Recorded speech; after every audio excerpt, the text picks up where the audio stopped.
அஸ்ஸலாமு அலைக்கும் வரஹ்மத்துல்லாஹி வபரகாத்துஹு. பெருமானார் ஸல்லல்லாஹு அலைஹி வஸல்லம் அவர்கள் சொன்னார்கள், இன்னல் ஹதியஸ் ஸாலிஹ் வஸ்ஸம்தஸ் ஸாலிஹ் வல் இக்திஸாத் ஜுஸ்உம் மின் 25 ஜுஸ்அம் மினன் நுபுவா. நல்ல வழிமுறைகள், நல்ல நடத்தைகள், எதிலும் நிதானமாக நடுநிலையாக செயல்படுதல், இதுவெல்லாம் ஜுஸ்உம் மின் 25 ஜுஸ்அம் மினன் நுபுவா, நபித்துவத்தினுடைய 25 பங்குகளில் இது ஒன்று என்று பெருமானார் ஸல்லல்லாஹு அலைஹி வஸல்லம் அவர்கள் சொன்னார்கள். எதிலும் நடுநிலையோடு செயல்படுதல், இந்த பக்கமும் சாய்ந்து விடாமல் அந்த பக்கமும் சாய்ந்து விடாமல், வாழ்க்கையானாலும் வணக்கமானாலும் நடுநிலையோடு பயணிக்கின்ற பொழுது அது வெற்றிக்கு காரணமாக இருக்கும். நபிமார்களுடைய பண்பாக அது இருந்திருக்கிறது என்று சொன்னார்கள் ஸல்லல்லாஹு அலைஹி வஸல்லம்.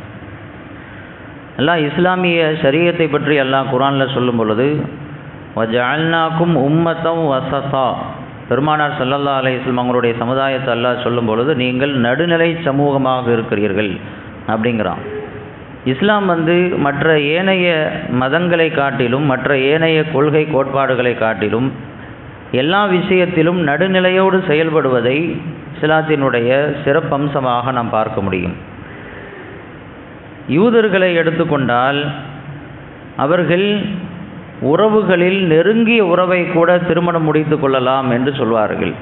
அண்ணன் தம்பியினுடைய மகள், தங்கச்சி அக்கா தங்கச்சியினுடைய மகள், இவங்களை கூட நிக்கா பண்ணுறது கூடும் என்ற அளவிற்கு அவர்கள் ரொம்ப தளர்வு காட்டினாங்க.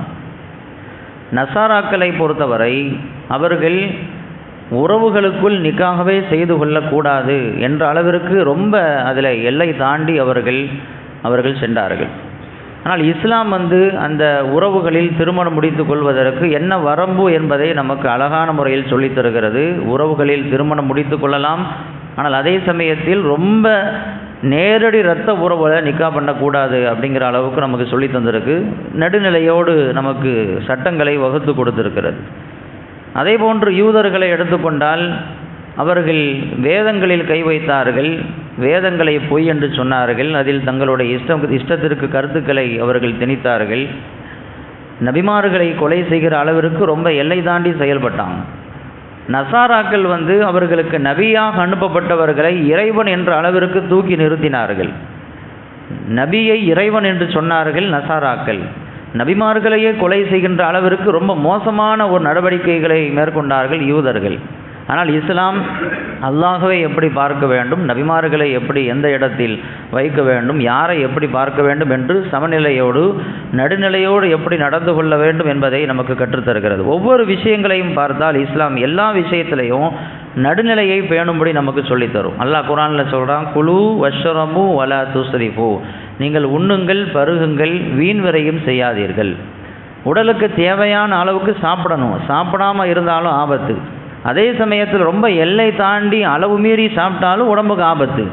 எது தேவையோ எவ்வளவு அவசியமோ அந்த அளவுக்கு மட்டும் சாப்பிட்டா அது எல்லா வகையிலும் நமக்கு ஹைராக இருக்கும், நோய் நொடிகள் இல்லாமல் இருக்கும், அது உடல் ஆரோக்கியத்திற்கு வழிவகுக்கும். சாப்பிடாமல் இருந்தாலும் உடம்புக்கு கேடு, ரொம்ப சாப்பிட்டாலும் உடம்புக்கு கேடு. அல்லாஹு தஆலா நடுநிலையோடு அதை நாம் கையாள வேண்டும் என்று சொல்லித் தருகிறான். செலவு செய்கிறதுல நடுநிலை. அல்லாஹ் சொல்கிறான், வலா தஜஅல் யதக மக்லூலத்தன் இலா உனுகிக் வலா தபசுதுஹா குல்லல் பஸ்த் ஃபதக்உத மலூமம் மஹ்சூரா, நீங்கள் உங்களுடைய கைகளை உங்கள் பின்னங்கழுத்துகளில் கட்டிக்கொள்ள வேண்டாம். அதை யாருக்கும் கொடுக்க மாட்டேன், யாருக்கும் செலவு செய்ய மாட்டேன், சதக்கா செய்ய மாட்டேன், ஜக்காத்து கொடுக்க மாட்டேன் அப்படின்ட்டு பொருளாதாரத்தை நீங்கள் உங்களுக்குள்ளேயே வச்சுக்கணும்னு நினைக்காதீங்க. கொடுக்க வேண்டிய அளவுக்கு கொடுங்க அப்படி சொல்லிட்டு அதோடு நிறுத்தலை. அடுத்து அல்லாஹ் சொல்கிறான், வலா தபசுதுஹா குல்லல் பஸ்த், ரொம்ப கையை விரிச்சிடவும் செய்யாதீங்க. ரொம்ப கொடுக்குறங்கிற பேரில் உங்களுக்கே இல்லாத அளவுக்கு எல்லாத்தையும் கொடுத்து நீங்கள் நடுத்தருள் என்றாதீங்க. அதாவது கரெக்டாக நடுநிலையோடு அதில் நீங்கள் பயணிங்க அப்படின்னு அல்லாஹு தஆலா சொல்கிறான். பெருமானார் ஸல்லல்லாஹு அலைஹி வஸல்லம் 2 நிலையும் நமக்கு கற்று தந்தார்கள்.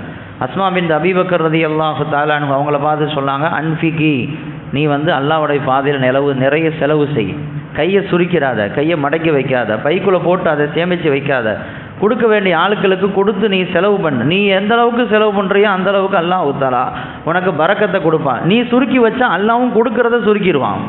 நீ கொடுக்காம தடுத்து வச்சா அல்லாவும் கொடுக்கறத தடுத்துருவான். அதனால் கொடுக்க வேண்டிய அளவு கொடுத்துக்கிட்டே இரு அப்படின்னு அஸ்மா பின் அபீ பக்கர் ரலியல்லாஹு தஆலா அன்ஹு அவங்கள பார்த்து சொன்னாங்க. அதே பெருமானார் ஸல்லல்லாஹு அலைஹி வஸல்லம் அவங்க தான் ஒரே அடி எல்லாத்தையும் சதகா செய்கிறதுக்கு அனுமதி கேட்ட பொழுது அப்படி கொடுக்காத அப்படின்னு சொன்னாங்க. சஅத் இப்னு அபீ வக்காஸ் ரலியல்லாஹு தஆலா அன்ஹு மரண வேளையில் இருந்து கொண்டிருந்த பொழுது அவர்களை சந்திப்பதற்கு ஸல்லல்லாஹு அலைஹி வஸல்லம் போனாங்க. எனக்கு கொஞ்சம் சொத்து பத்து இருக்குது, நான் எல்லாத்தையும் சதகா செஞ்சிடவான்னு கேட்டாங்க. உங்களுக்கு பிள்ளைங்க இருக்கிறாங்களாம் கேட்டாங்க. நம்ம பிள்ளைங்க இருக்கிறாங்க அப்படின்னு சொன்ன பொழுது எல்லாத்தையும் கொடுத்துட்டா உங்கள் பிள்ளைங்க நாளைக்கு நடுத்தரவுக்கு வந்துடுவாங்கல்ல, உங்கள் பிள்ளைகளுக்கு தேவையானதை நீங்கள் விட்டுட்டு போங்க அப்படின்னு சொன்னாங்க. அப்போ ஒரேடியாக செலவு பண்ணிடவும் கூடாது, ஒரேடியாக வச்சுக்கிட்டு யாருக்கும் கொடுக்காம நம்ம தடுத்து வைக்கவும் கூடாது. நடுநிலையோடு பயணிக்க வேண்டும். இபாதத்து வணக்க வழிபாடுகளில் அல்லாஹ்வுக்கு செய்ய வேண்டிய வணக்க வழிபாடுகளில் கூட நடுநிலையை பேணும்படி இஸ்லாம் நமக்கு சொல்லித்தருது.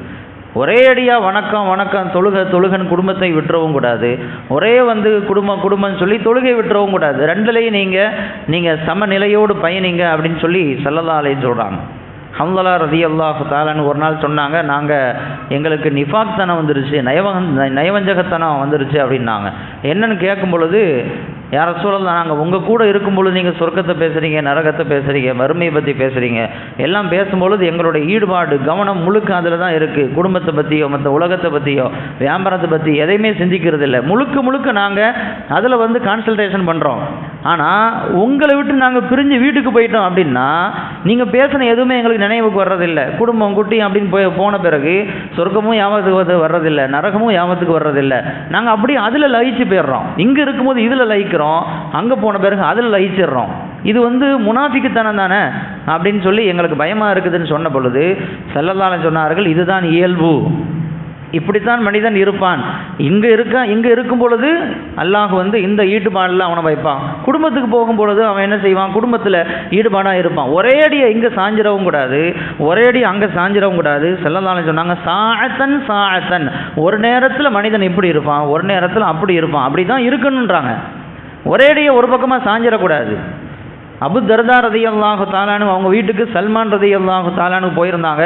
போனால் அவங்க மனைவி பார்த்தா ஒரு ஒழுங்கான ட்ரெஸ்ஸு கூட உடுக்காமல், அந்த புர்காலாம் கடமையாக்கப்படுறதுக்கு முன்னால் ஒழுங்கான ட்ரெஸ்ஸு கூட உடுக்காமல் ஒரு ரொம்ப அழுக்கு படிந்த ஒரு உடையோடு உட்கார்ந்துருக்குறாங்க. அப்போ கேட்டாங்க, சல்மான் என்னாச்சு இப்படி இருக்கீங்க அப்படின்னு கேட்கும் பொழுது, உங்கள் தோழர் அபு தர்தாவுக்கு குடும்பம் குட்டிலாம் இருக்கிறது யாபத்துக்கே வர்றதில்லை, அவர் ஒரே தொழுகன் போயிடுறாரு, நோமுன் போயிடுறாரு, ரொம்ப தொழுகையில் ஈடுபாடாக இருக்கிறாரு அப்படின்னு சொன்ன உடனே விளங்கிக்கிட்டாங்க.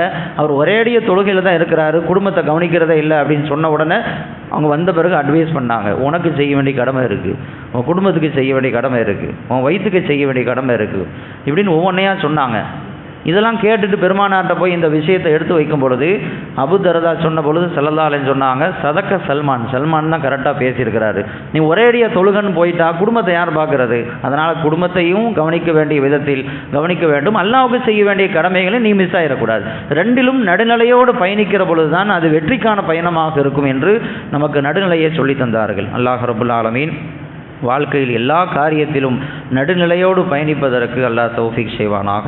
வ ஆகிரு தஅவானா அல்ஹம்துலில்லாஹி ரப்பில் ஆலமீன்.